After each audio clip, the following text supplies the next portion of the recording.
여기는 제 고향이라 마음이 편해요. 제가 알기는 충청도 사람이 새가슴인 줄 알았더니 이렇게 어려운 때 연합 집회를 하시네요.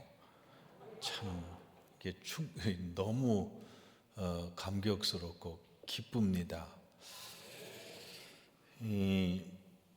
요즘 이 코로나19 사태를 통해서 다시 심각하게 부각되는 게 뭐냐면 신앙 고백입니다. 다 같이 합시다. 신앙 고백.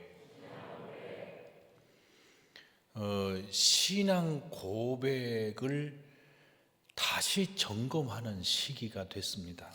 제가 지금 이번에 감리교회에서 그 목회자 세미나를 했는데 거기 2021년 한국교회 변화 추정 및 향후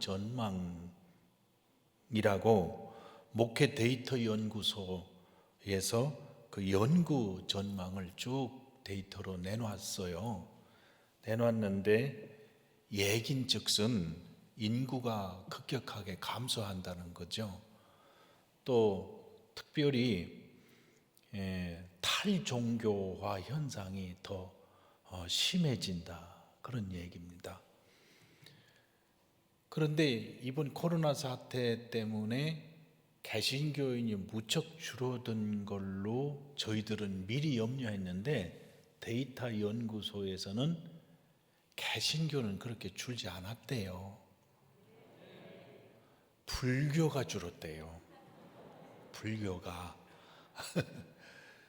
왜냐고는 묻지 마세요. 왜냐하면 제가 몰라요. 그렇게 줄었다는 통계가 나왔는데, 그러나 문제는 다음 세대가 문제입니다. 다음 세대 젊은 사람들, 이 사람들이 문제인데 앞으로 한국 교회 미래가 어떻게 될 거냐, 이게 10년 단위로 변할 거거든요. 그런데 다음 세대가 지금 심각한 문제입니다. 그래서 요즘에 저는 이 신앙 고백이라는 문제에 대해서 연구도 많이 하고 그 문제를 새롭게 지금 보고 있는데, 여러분도 내 신앙 고백의 문제를 진지하게 다시 한번 생각해 보시기를 바랍니다. 성경을 보면 신앙 고백이 3대 신앙 고백이 있어요. 첫 번째가 베드로의 고백입니다. 그게 예수님이 십자가에 달리시기 전에 했던 고백이죠. 주는 그리스도시요 살아계신 하나님의 아들이십니다. 요 신앙 고백이에요.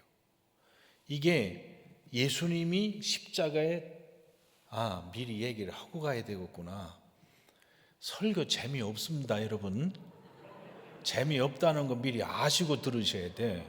그러니까 재미없으려니 미리 아시고 정신 차리고 들으셔야 돼요. 3대 신앙 고백 중에 시기로 보면 예수님의 십자가와 부활을 경험하기 이전에 고백했던 게 베드로 고백이에요. 주는 그리스도시요 살아계신 하나님의 아들이십니다. 그 다음에 예수님의 십자가와 부활을 경험한 이후에 신앙 고백이 요한복음에 나와요. 도마의 고백입니다. 도마의 고백인데 그 도마는 예수님의 창자국, 못자국을 만져본 다음에 나의 주님이시여 나의 하나님이십니다, 이렇게 고백했어요.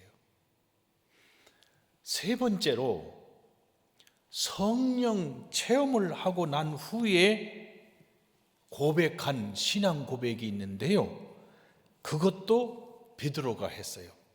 사도행전 4장 12절에 공개적으로 했어요. 다른 이로서는 구원 받을 수 없나니 천하 사람 중에 구원을 받을 만한 다른 이름을 우리에게 주신 일이 없습니다. 유일한 구세주다. 이렇게 고백했어요. 그리고 마지막 베드로, 도마, 다시 베드로, 이것은 개인적으로 고백했지만 집단적으로 고백했던 초대교회 신앙 고백이 빌립보서 2장 6절부터 11절입니다. 그는 근본 하나님의 본체시요 본태시나 하나님과 동등됨을 취할 것으로 여기지 아니하시고 오히려 자기를 비워 종의 형체를 가지사 사람들과 같이 되셨고 사람의 모양으로 나타나사 자기를 낮추시고 죽기까지 복종하셨으니 곧 십자가에 죽으십니다. 그러므로 하나님이 그를 지극히 높여 모든 이름 위에 뛰어난 이름을 주사 하늘에 있는 자들과 땅에 있는 자들과 땅 아래에 있는 자들로 모든 무릎을 예수의 이름에 꿇게 하시고 예수 그리스도를 주라 시인하여 하나님 아버지께 영광을 돌리게 하셨느니라. 이게 초대교회 집단 신앙 고백입니다. 시간대별로 차이가 있죠.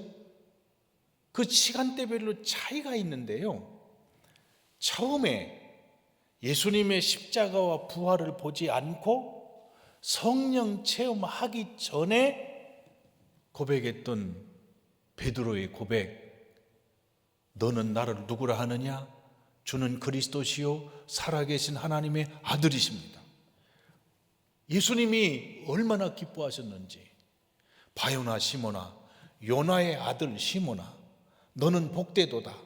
이를 내게 알게 하니는 혈육이 아니요 하늘에 계신 내 아버지시니라. 내가 이 반석 위에 내 교회를 세우리니 음부의 권세가 이기지 못하리라. 내가 천국 열쇠를 내게 주리니 내가 땅에서 무엇이든지 매면 하늘에서도 매일 것이요 땅에서 무엇이든지 풀면 하늘에서도 풀리리라. 그러니까 이 신앙 고백 위에 교회를 세우신다고 했어요. 근데 그 교회의 특징이 뭐냐면 두 가지. 하나는 음부의 권세가 절대로 이기지 못한다. 마귀의 권세에게 흔들리지 않는다. 두 번째, 천국 열쇠를 가진 교회다. 열쇠는 열라고 주는 거예요. 닫으라고 주는 게 아니고, 교회가 천국 문을 열어야지 닫으면 안 된다고. 목사나 장로나 권사가 다 천국 문을 열어야지 닫으면 안 된다고. 이게요 이상적인 교회입니다. 그런데 그런 교회가 교회인데 우리가 살고 있는 우리 현장을 보면 아니야. 교회가 싸우고 난리 나고 부서지고 깨지고 상처 있고. 저희도 싸웠잖아요. 3년을 싸웠다니까. 근데 싸워서 손해본 것 중에 어른들은 괜찮아요. 싸우던 실망을 하던 나오는데 그거를 쳐다봤던 자식들은 안 나와. 장로님 아들도 안 나오고 안 나와. 왜냐? 그거는 어른은 은혜를 경험했지만 아이들은 경험 안 한 상태로 교회를 나오거든. 그 광경을 보고 완전히 깨져버린 거예요. 근데 주님이 말씀하신 그 교회는 절대로 음부의 권세 마귀의 세력이 흔들지 못하고 천국 문을 여는 교회인데 왜 현실에서는 그러냐? 그 문제에 대한 답을 성경에서 해주고 계세요. 예수님이 마태복음 16장을 딱 기점으로 해서 읽어보면 16장 이전에는 십자가 얘기 한마디 안 하십니다. 부활 얘기를 한마디 안 하세요. 그런데 이 신앙 고백을 받으신 후에 비로소 십자가와 부활을 얘기하세요. 그래서 마태복음 16장 21절에 읽어보면 이때로부터 예수 그리스도께서 자기가 예루살렘에 올라가 장로들과 대제사장들과 서기관들에게 많은 고난을 받고 죽임을 당하고 제3일에 살아나야 할 것을 제자들에게 비로소 나타내시니 죽으신다는 거예요. 이 예루살렘으로 올라가는 이 거대한 운동의 물결이 예루살렘에 가서 예루살렘을 차지하는 게 아니고 예루살렘에 가서 무너진다는 겁니다. 죽으신다는 거예요. 그 얘기를 가슴속에 할 수 없는 얘기를 신앙 고백을 했기 때문에 털어놓으신 거예요. 그랬더니 22절에 베드로가 예수를 붙들고, 앞에 있으면 예수님 딱 예수님 붙들고 항변하여 이르되, 대들었다는 거예요. 주여 그리 마옵소서. 그런 소리 하지 마십시오. 이런 일이 결코 주께 미치지 아니하리이다.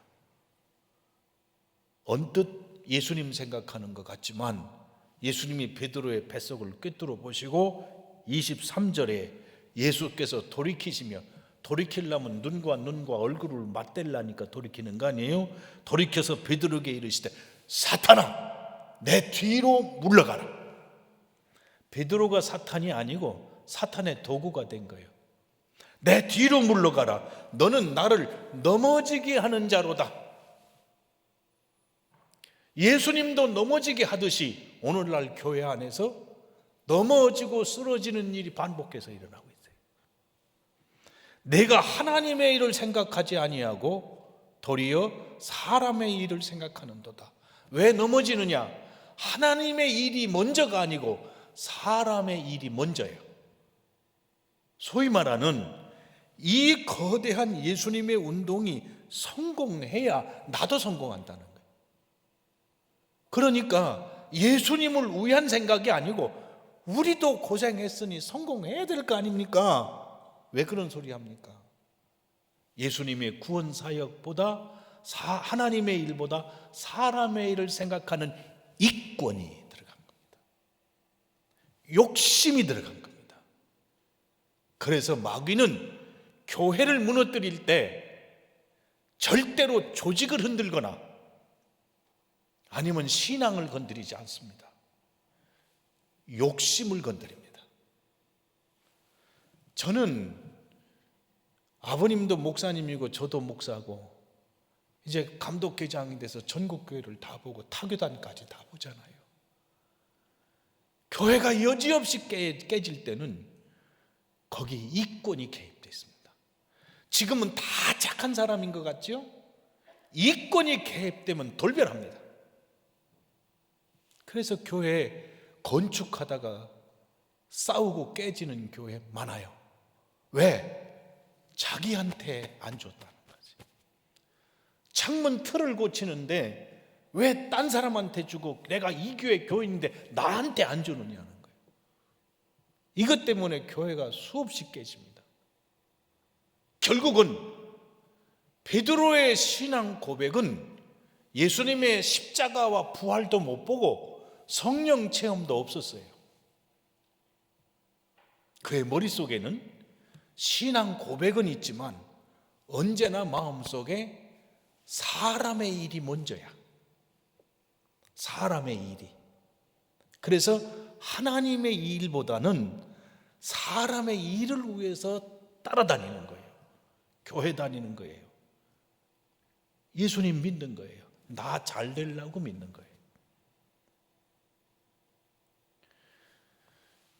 이게 한국교회의 현장입니다. 어디서 병들었나 아무리 생각해봐도 병든 데는 자기 잘 되려고 믿는 신앙, 이 신앙 가지고 계속해 가는 그 사람은 잘 될 때는 다 참석 잘하고 협력도 잘하는데 이권이 개입됐거나 욕심이 개입되면 여지없이 깨뜨리고 넘어지게 하는 일을 하게 만든다는 거예요. 우리 한국교회 수준이 여기 머물러 있는 겁니다. 여러분의 교회도 가셔서 생각해 보면 교회 깨지는 문제 간단합니다. 저는 제 목회 40몇 년의 3분의 1을 분쟁하는 교회를 수습하면서 보냈어요. 지금도 수습하고 있는 거예요. 수습하고. 속이 다 보입니다. 그런데 이렇게 문제가 생길 때는요, 이게 큰 문제부터 펑 하고 생기는 게 아니에요. 제일 먼저 생기는 게 뭔 줄 압니까? 기분 나쁜 거예요. 저 인간이 나를 무시해?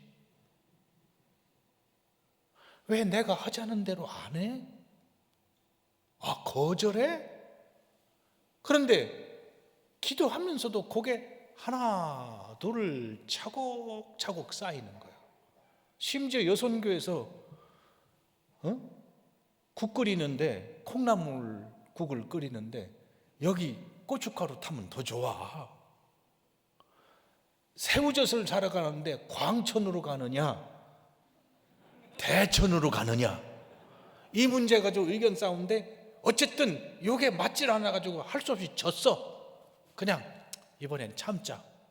참았는데 이게 차곡차곡 쌓여서 어느 때 한 번 무슨 사건이 탕 터지면 불이 확 타오르나요. 그리고 말은 따로 하지만 속에는 이게 남아 있어요. 천하는 안 그러겠지.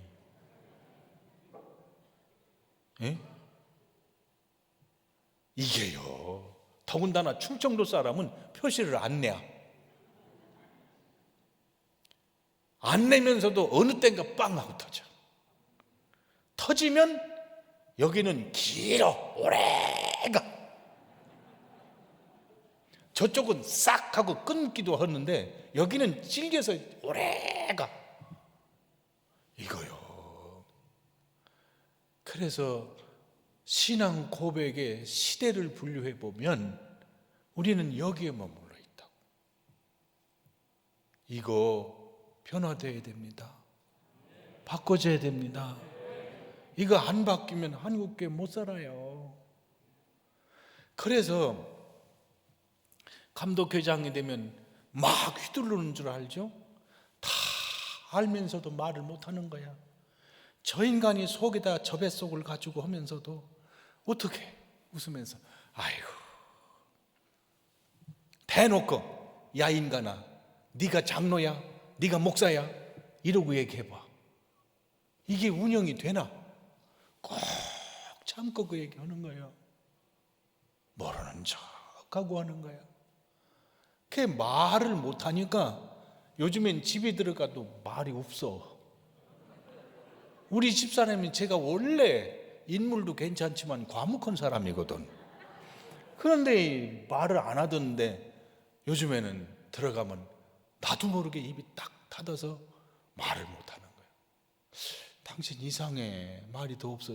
없지 여보.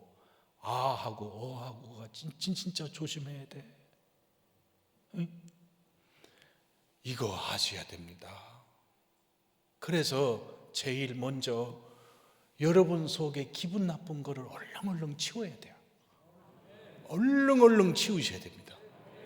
그거 못 치우면 교회가 엉망이 돼요.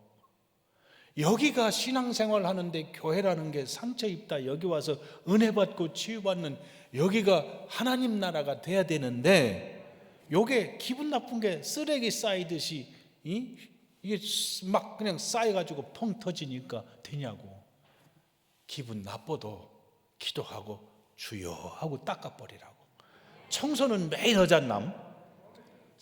샤워도 매일 하잖요. 안 하고 며칠만 가보면 여기 여자분들 이쁘게 오고 오셨는데 그린 거 다 소용없어. 여자고 남자고 목욕 안 하면 냄새 다 나게 돼 있어. 지금 앉았으니까 괜찮은 사람 같지? 일주일만 그대로 놔둬봐. 여기서 볼만한 인간이 어디 있나? 없어요. 그러니까 우리 속에 있는 거를 깨끗이 자꾸 닦아야 돼. 그래서 한국은 새벽 기도가 있고 자꾸 수요 예배가 있고 기도회가 있고 예배가 있는 게 이게 굉장히 축복입니다. 기도하고 와서 닦아버리고 기도 와서 닦아버리고 찬송하고 닦아버리고 그리고 잊어버리고 말씀 듣고 은혜 받고 닦아버리고 그래야 되는데 그거를 못하니까 그래도 그렇지 저 인간을, 응? 왜 하필 저 인간이 권사가 됐냐 이거야.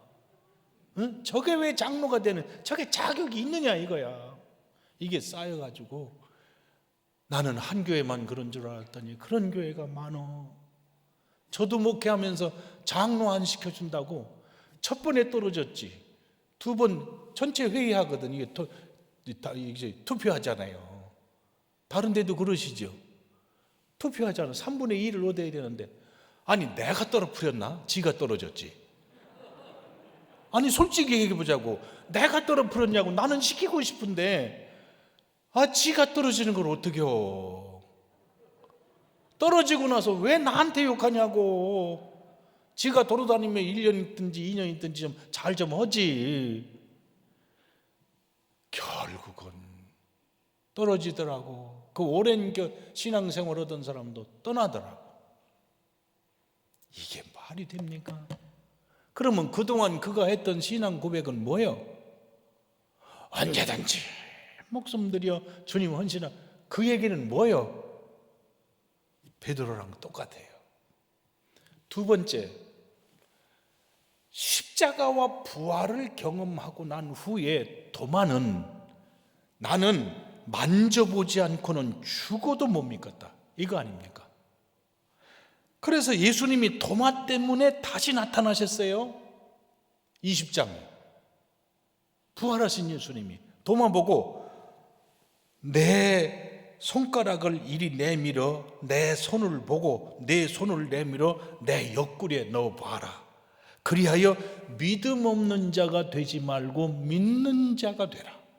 그래서 직접 넣어보고 도마가 대답하여 이르되 나의 주님이시요 나의 하나님이십니다. 29절에 예수께서 이르시되 너는 나를 본고로 믿느냐? 보지 못하고 믿는 자들은 복되도다. 봐야만 믿어요. 만져야만 믿어요. 경험해야만 믿어요. 확실한 것 같지만 도마는 직접 만져봤지만 우리는 만져봤냐고. 그 시대에 예수님이 승천하신 이후에 새로운 성도들이 수없이 일어났는데 그들은 부활하신 예수님의 상처를 만져봤냐고. 안 만져봤잖아.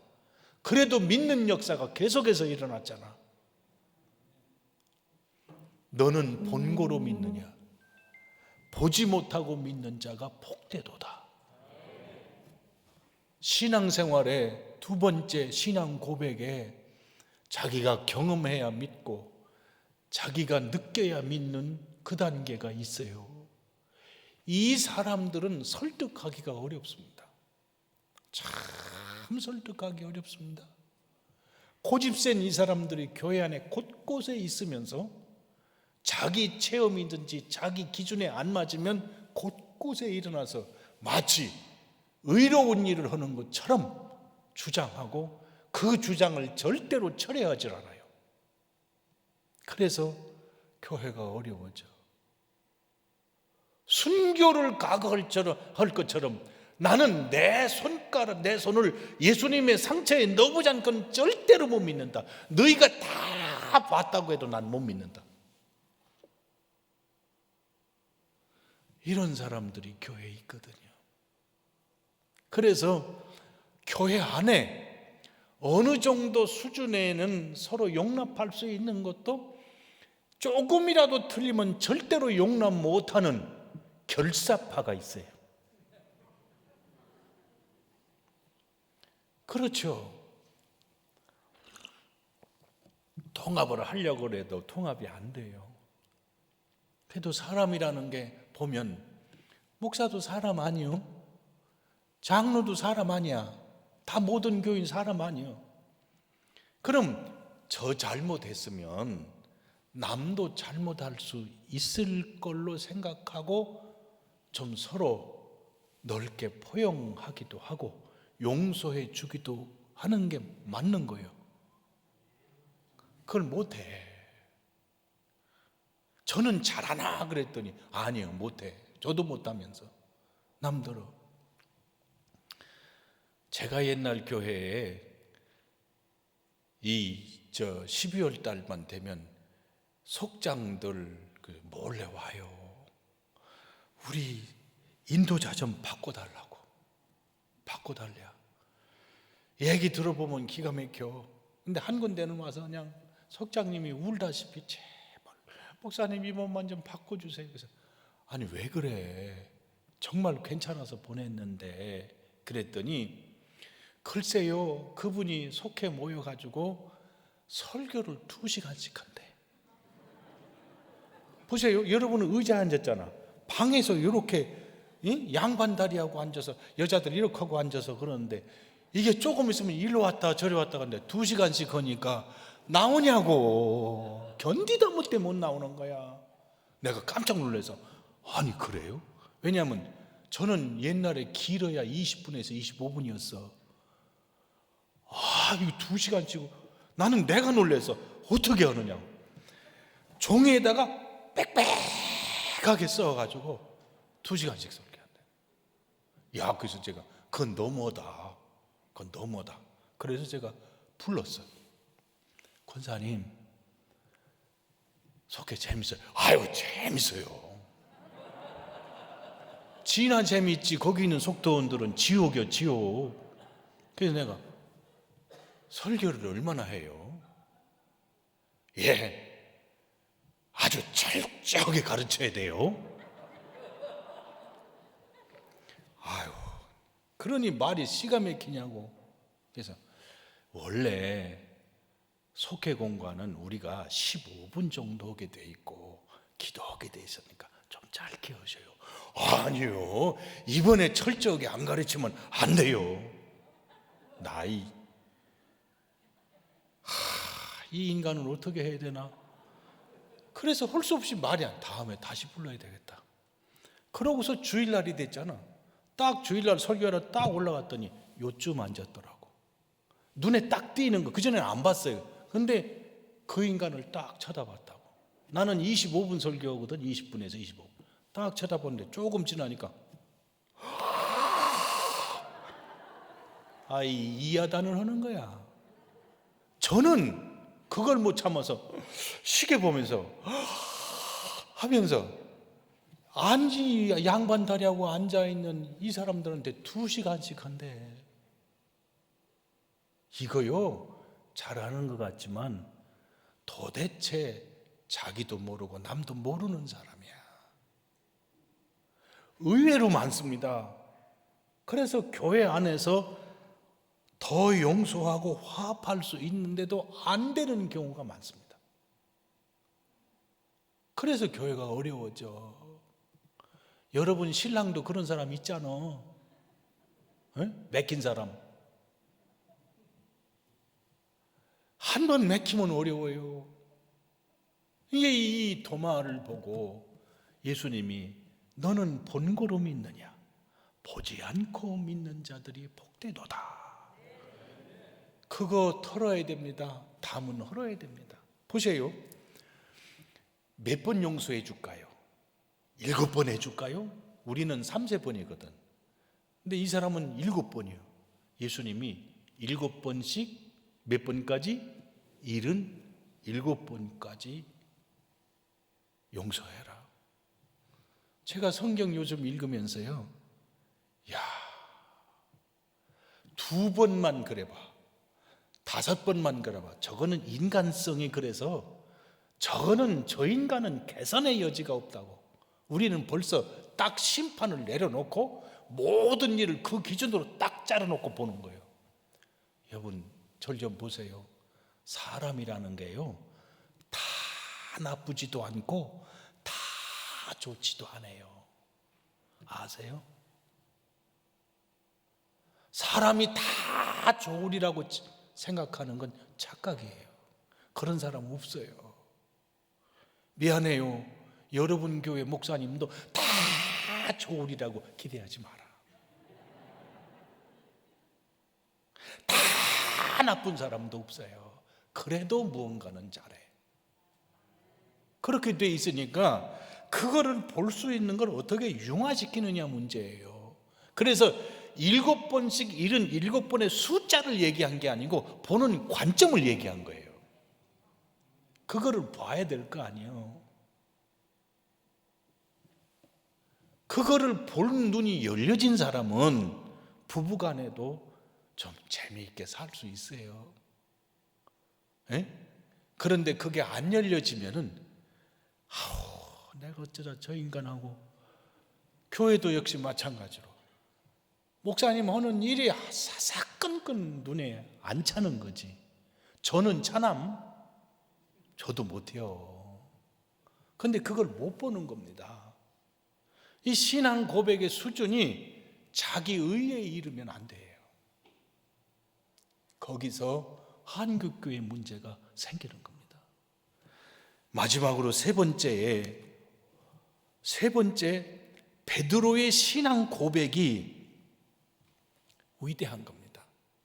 그러나 이 신앙 고백 전에 예수님께서 승천하시면서 너희는 몇 날이 못되어 성령을 선물로 받을 테니 기다려라 그러시잖아요. 몇 날이라는 단어는요, 날짜와 시간을 얘기한 게 아닙니다. 어느 정도의 기간 동안을 기다리라는 거죠.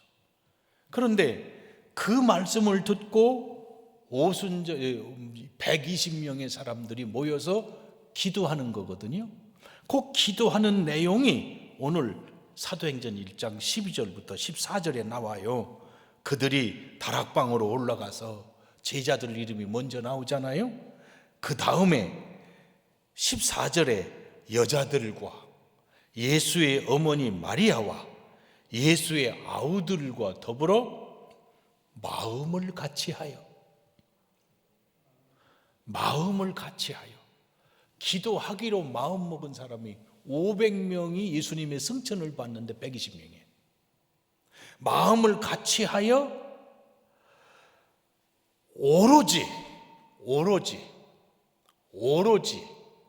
우리가 우리말로 번역할 때는 오로지라는 단어는 집중력을 보고 번역을 했는데, 원어 성경에는 끊임없이 그런 의미예요. 그 두 개가 다 들어가. 오로지 끊임없이 기도에 힘썼어요. 날짜 안 셌어요. 시간 안 쟀어요. 그리고 흩어지지 않았어요. 오로지 마음을 같이. 무엇을 위해 기도했을까? 주님이 성령으로 세례를 받으리라고 했으니까 그것을 위해서 기도했을 거고, 하나님 나라를 위해서 40일 동안 말씀하셨으니까 하나님 나라를 위해서 기도했어요. 여기에 자기 개인의 문제가 아니에요. 하나님 나라와 기다리는 성령을 위해서 기도한 거예요. 그때 그들의 기도는 신분을 철폐했습니다. 그리고 예수님의 어머니도 형제들도 여자들도 그런 마음을 같이하여 오로지 기도에 힘쓰니라. 그리고 성경의 사도행전 2장 1절에 보면 오순절날이 이미 이름에 그랬어요. 글을 쓸 때 이미 이름에라는 이 단어는요, 글은 없어요. 뭘 말하느냐? 기도하다 보니까 확 벌써 와버렸다는 거예요. 시간이 순식간에 지나갔다는 거예요. 오순절날이 이미 이름에 그들이 다 같이 한 곳에 모였더니, 그렇지, 처음부터 끝까지 한 곳에 모여서 기도했지.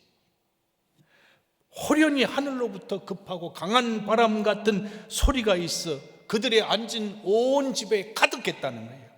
마치 불의 혀처럼 갈라지는 것들이 그들에게 보여 각 사람 위에 임 하나씩 임하여 있더니 그들이 다 성령의 충만함을 받아 성령이 말하게 하심을 따라 다른 언어들로 말하기를 시작하니라. 성령 체험했죠. 성령 체험했죠. 그 성령이 체험한 그들이 고백한 내용이 바로 4장 베드로가 사람들 앞에서, 회중 앞에서 고백한 내용입니다. 이 예수는 너희 건축자들의 버린 돌로서 집 모퉁이의 머릿돌이 되었느니라. 다른 이로서는 구원을 받을 수 없나니 천하 사람 중에 구원을 받을 만한 다른 이름을 우리에게 주신 일이 없음이라. 이때부터 교회가 생깁니다. 이때부터 교회가 생깁니다. 한국 교회가 부흥할 때가 언제였습니까? 기도할 때였습니다. 오로지 기도에 힘쓸 때였습니다. 시간이 지나서 교인들이 많아졌습니다. 교회가 부흥돼서 건물을 잘 세웠습니다. 이제는 컨텐츠도 만들어야 되고 조직도 만들어야 되고 사회적인 영향력도 끼쳐야 됩니다. 그래서 다른 것 차곡차곡 쌓아가는데 어느 순간인가 하나가 빠졌어요. 오로지 기도에 힘쓰더라, 이게 빠져버렸어요. 그러면서부터 신앙 고백이 베드로의 지식 고백으로 되돌아갔어요. 도마의 고집적인 생각으로 되돌아가서 성령의 역사가 이루어지는 하나님 나라는 서서히 빠지고 머리로 싸우고 조직으로 싸우는 교회로 후퇴해버렸어요. 그래서 지금 세상 사람들은 한국 교회를 욕해요. 그러나 생각해 보면 욕 먹는 거는 당연합니다. 왜 그런 줄 아세요? 첫째로 반기독교인들이 욕하는 건 욕을 해야 됩니다. 그 사람들의 사명은 교회를 향해 욕하는 겁니다. 반기독교인들에도 욕을 안 하고 입을 닫고 있다, 그러면 그들 사명을 못한 겁니다. 기독교 역사 속에 반기독교인들의 기독교 박해는 멈춘 적이 없습니다. 계속됐습니다. 그거 무서워할 필요 없습니다. 예수님도 내 이름 때문에 너희가 잡히기도 하고 매맞기도 하고 죽임을 당하기도 한다고 그랬어요. 당연한 겁니다. 문제는 반기독교인은 아닌데 교회를 보고 욕하는 겁니다. 그러나 그 욕을 분석을 해보면 예수님 욕하는 게 아닙니다. 교회를 욕하는 거고 예수 믿는 사람들을 욕하는 겁니다. 왜 그럴까요? 예수 믿는 사람들의 수준이 자기들보다 못하다는 거예요. 저러려면 왜 교회 가느냐 이거예요. 근데 그 욕은 복된 욕입니다. 왜 그러냐? 제가 이사를 해보니까 딱 들어가서 새 집에 이사 가려고 들어갔더니 온통 방안이 곰팡이로 다 폈어요. 시커멓게. 그러면 곰팡이 펴서 지저분한 그 방을 보고 아이고 좋네 이러면 돼요? 정신 나간 거지. 이게 뭐냐고. 이렇게 된 원인이 있을 거 아니냐고. 이래야 정상이요. 그런데 지금 쓰레기 같은 집을 보고서도, 형편없는 집을 보고서도 칭찬하기를 바라느냐고. 말 같은 소리라니. 그러니까 지금 한국교회나 교인들을 보고 욕하는 것은 우리로 하여금 지금 당신들 수준이 안 되니까 수준을 높여라, 또 다른 말로 하면 리모델링 해라, 그런 말이에요. 그 얘기를 안 하면, 욕을 안 하면 우리가 잘하는 줄 알아. 잘못된 줄을 몰라요. 그러니까 잘못하고 있는 게 고쳐라 이 얘기야.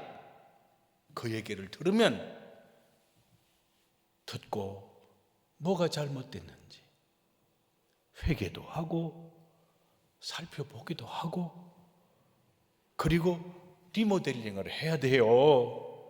그 리모델링은 다시 오로지 기도에 힘쓰더라, 그처럼 다시 돌아가야 돼요. 기도라는 것은 기도를 몇 시간 했느냐는 문제보다 하나님과의 관계거든. 그 관계를 회복해야만 기도가 될 거 아니에요. 여러분, 기도 2시간 하자 이러고 기도하는 사람, 기도하다 보니 2시간이 갔고 어떤 때는 5시간이 가기도 하고 그러잖아요. 저는 그거를 알아요. 고등학교 2학년 때 은혜 받았거든. 은혜 받은 다음에 최초로 오는 게 뭐냐면 그렇게 기도를 하고 싶어요. 학교 가기 전에 기도하고, 오다가 책방 놓고 책가방 놓고 기도하고, 저녁 먹고 공부를 해야 되는데 너무너무 기도하고 싶으니까 야 잠깐 한 30분만 가서 기도하고 오자. 옛날에는 대전에 이게 사람들이 막 들어오니까 문을 닫았어요. 담을 뛰어넘어 들어갔어요. 아무도 없어요. 그래서 앞에 자리에서 30분만 하고 가야지. 그러고서 기도했는데 웅성웅성 그래. 눈 떠보면 새벽 기도 때 교인들이 오는 거야. 어떻게 갔는지 모르는 거예요. 그 기도 시간을 잃어버렸어. 대신 볼 것도 많고 생각할 것도 많고 따질 것도 많고 이게 많아졌어요. 지금 한국 교회는 이걸 잊어버렸습니다. 그래서 초대교회가 살아난 것은, 성령 체험을 하게 된 것은 오로지 기다리며 기도하던 그 기도가 회복돼야만 한국 교회가 회복되고 영성이 회복될 수 있습니다. 다른 대책은 모르겠어요. 성경에 다른 대책은 얘기 안 했어요. 프로그램을 어떻게 세워라 이 얘기 없어요. 그래서 마지막 남은 시간에 기도하는 시간이 이게 우리에게 준 마지막 사명입니다. 저는 우리 아버지 어머님을 참 훌륭한 분을 두셨어요. 우리 아버지 어머니 평생 어렵게 목회하시고 돌아가셨는데, 한 가지 우리에게 남겨진 놀라운 게 뭐냐면 그 어려울 때, 그 힘들 때 목회하시면서 무조건 기도하시는 거예요. 힘들면 거머떼기 가고 산으로 가시고 그냥 엎드려 앉아 기도하시는 거예요. 그 기도가 몸에 배셔갖고 은퇴하신 후에도 우리 아버지 어머니 두 분이 이렇게 아침에 7시 저녁 7시 예배 드리세요. 둘이. 목사님은 한 분이시고 교인이 하나야. 우리 어머니가 교인이야. 앉아서 찬송가 5장 부르시고 성경 읽으시고 기도하시는데, 가끔 가다가 제가 참석하잖아요. 그러면 다른 건 모르겠는데 기도하시면 딱 무릎 꿇으세요. 그러시고서 기도하시는데 피를 토하듯이 기도하셔요. 피를 토하듯이 기도하셔요. 그렇게 기도하시는 이유가 뭐냐? 하나님 아버지, 안 됩니다. 하나님이 살려주셔야 됩니다. 하나님 아버지, 우리 비란 나올 때 제가 빈손 들고 왔고 죽을 고비를 넘길 때 살려주셨지 않습니까? 그리고 사람을 대면 저 아들을 그냥 두지 마십시오. 아무리 잘못해도 저 아들을 살려주셔야 됩니다. 기도하는 거 피를 튀기듯이 기도하시는 거예요. 그 기도 소리를 들으면 무슨 생각이 드느냐면 바로 지금 앞에 하나님이 계세요. 그냥 피를 토하듯이 기도하시는 거예요. 그 기도 때문에 제가 된 겁니다. 저는 못 따라갑니다. 할 수가 없습니다. 저는 점잖하고요. 저는 참 합리적인 사람이야. 그래서 우리 아버지 같이 피를 튀기듯이 기도하는 그 기도, 그거 먹고 사는 거지 제가 똑똑해 먹고 사는 게 아니에요. 그게 그리워진다고.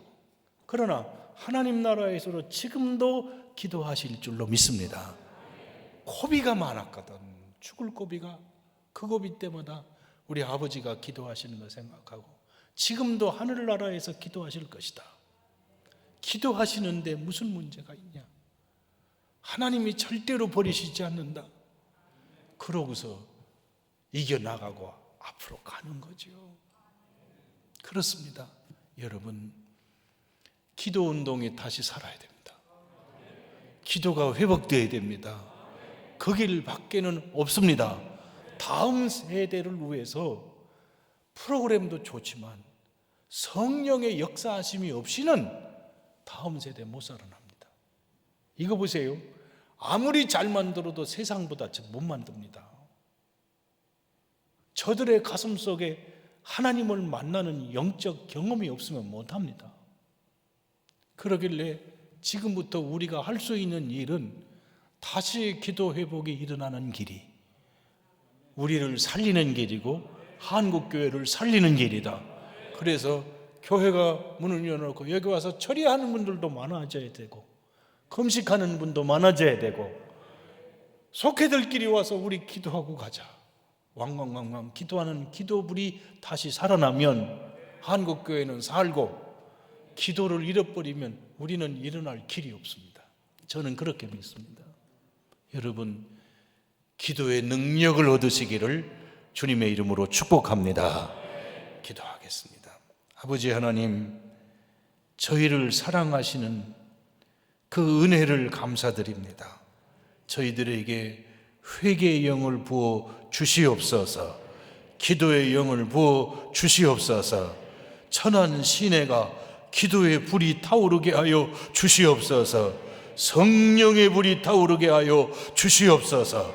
연합으로 모여 싸우니 세워주신 주의 종들과 장로님들과 모든 성도들, 이 천한 땅에 살고 있는 어린아이들에게까지 성령의 불이 임하게 하여 주시옵소서. 주여, 우리를 다시 회복시켜 주시옵소서. 우리 주님 예수 그리스도의 이름으로 간절히 기도드리옵나이다. 아멘.